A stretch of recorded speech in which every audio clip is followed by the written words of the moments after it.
Hello बच्चों, चलिए प्रश्न को समझते हैं। रेडियो एक्टिव तत्व की अर्ध आयु से क्या अभिप्राय है? तत्व के अविघटित परमाणुओं की संख्या व समय के बीच ग्राफ खींचकर अर्ध आयु व क्षय नियतांकों को स्पष्ट कीजिए। मुख्य अवधारणा में हम देख सकते हैं कि रदरफोर्ड और सोडी ने बताया कि किसी क्षण पर परमाणुओं के विघटन की दर अर्थात -dN/dt समानुपाती होती है उस क्षण पर उपस्थित परमाणुओं की संख्या अर्थात n के समानुपाती होती है, और समानुपाती नियतांक घटेगा तो उसे हम लिख सकते हैं लैम्डा n से, जो कि लैम्डा है यहाँ पर क्षय नियतांक या विघटन स्थिरांक विघटन स्थिरांक। और इसे हम इस प्रकार भी लिख सकते हैं, जो कि हो जाएगा n बराबर n नॉट e की पावर माइनस लैम्डा टी, जहाँ n किसी समय t पर परमाणुओं की संख्या है तथा n नॉट t बराबर 0 पर परमाणुओं की संख्या है, अर्थात प्रारंभ में जो परमाणुओं की संख्या थी। अब चलिए प्रश्न कॉल करते हैं। प्रश्न में पूछा गया है कि अर्ध आयु से क्या अभिप्राय है? अर्ध आयु से अभिप्राय है कि वह समय अर्ध आयु अर्थात वह समय जिसमें एक रेडियो एक्टिव पदार्थ अपने प्रारंभिक मान का आधा रह जाता है, तो उसे अर्ध आयु कहते हैं। तो उसे हम इस प्रकार से लिख सकते हैं कि वह समय जिसमें रेडियो एक्टिव पदार्थ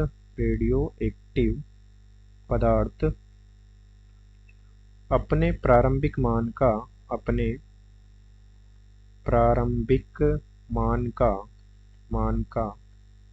आधा रह जाता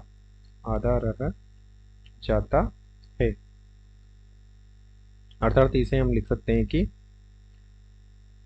किसी समय t पर n बराबर हो जाता है n नोट बाई 2, जो कि n नोट था प्रारंभिक समय में कणों की संख्या, और किसी समय t पर जब ये आधा हो गया तो उस समय को हम कहते हैं अर्ध आयु काल, अर्थात इसे t बराबर कहेंगे हम अर्ध आयु, इस पदार्थ की अर्ध आयु। और इसे हम मुख्य अवधारणा के दिए गए सूत्र में लिख सकते हैं कि n बराबर होता है n नोट e की पावर माइनस लैम्डा टी, तो यहाँ पर लिख देंगे हम n नोट बटे 2 n नोट e की पावर लैम्डा टी। तो यहाँ से हमें प्राप्त हो जाएगा n नोट से n नोट कट जाएगा और दोनों तरफ लॉग ले लेंगे, तो ये हो जाएगा, और ये t बराबर हो जाएगा 1/2। तो t बराबर 1/2 बराबर हो जाएगा log e 2 बटे लैम्डा, और log बेस e है तो इसे 10 बेस में चेंज करके मान रखने पर हमें प्राप्त हो जाएगा 0.693 बटे लैम्डा, जहाँ लैम्डा है क्षय नियतांक। तो हमें t बराबर हाफ का मान प्राप्त हो चुका है, जो कि है 0.693 बटे लैम्डा, अर्थात आधा समय हो जाता है 0.69 बटे लैम्डा, जो कि उस पदार्थ का क्षय नियतांक है।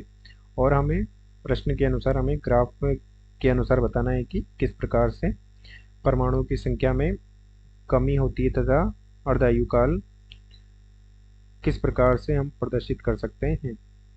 तो माना कि इस प्रकार से ये समय आरेख है t तथा ये परमाणुओं की संख्या का आरेख है n, जहां प्रारंभ में t बराबर 0 पर सारे के सारे परमाणु थे जो कि n नोट हो जाएंगे, तथा चूंकि हमें रदरफोर्ड और सोडी के अनुसार हमें जो क्षय नियतांक के लिए फॉर्मूला मिलता है वो होता है n बराबर n नोट e की पावर माइनस लैम्डा टी। तो यहाँ से हम देख सकते हैं कि यह एक एक्सपोनेंशियली डीके वाला फॉर्मूला वक्र होगा, क्योंकि यहाँ पर e की घात में माइनस में आ रहा है। तो यहाँ से हम देख सकते हैं कि जो पहला अर्ध आयु काल होगा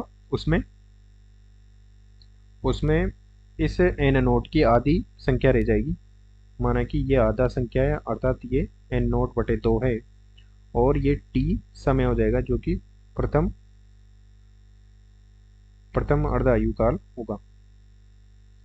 इस प्रकार से तो ये हो जाएगा टी हाफ। और ये एन बटा 2, ये अब इतने अणु रह चुके हैं हमारे पास, तो अर्थात पहले अर्ध आयु काल में हमें एन नोट से एन नोट बटे 2 प्राप्त हो चुका है। अब एन नोट बटे 2 जब हमें प्राप्त हो चुका है, तो इसका भी आधा हो सकता है, अर्थात एन नोट बटे 2 से भी आधा हो सकता है। तो एन नोट बटे 2 से आधा हो जाएगा एन नोट बटे 4। माना कि ये एन नोट बटे 4 है, ये हो जाएगा एन नोट बटे 4, और ये हो जाएगा इसका दूसरा अर्ध आयु काल, अर्थात उसके 2 गुने आधे समय में उसका प्रारंभिक से 1/4 भाग रह जाएगा, और जो 1/2 भाग था उसका आधा हो जाएगा। इस प्रकार से हम अर्ध आयु काल को उसके प्रारंभिक अणुओं के वक्र के द्वारा प्रदर्शित कर सकते हैं, जो कि वक्र एक एक एक्सपोनेंशियली क्षयमान का वक्र होता है, और उसे इस प्रकार से प्रदर्शित किया जाता है। अतः दिए गए प्रश्न को हमने हल कर दिया है। आशा करते हैं आपको समझ में आया होगा। धन्यवाद।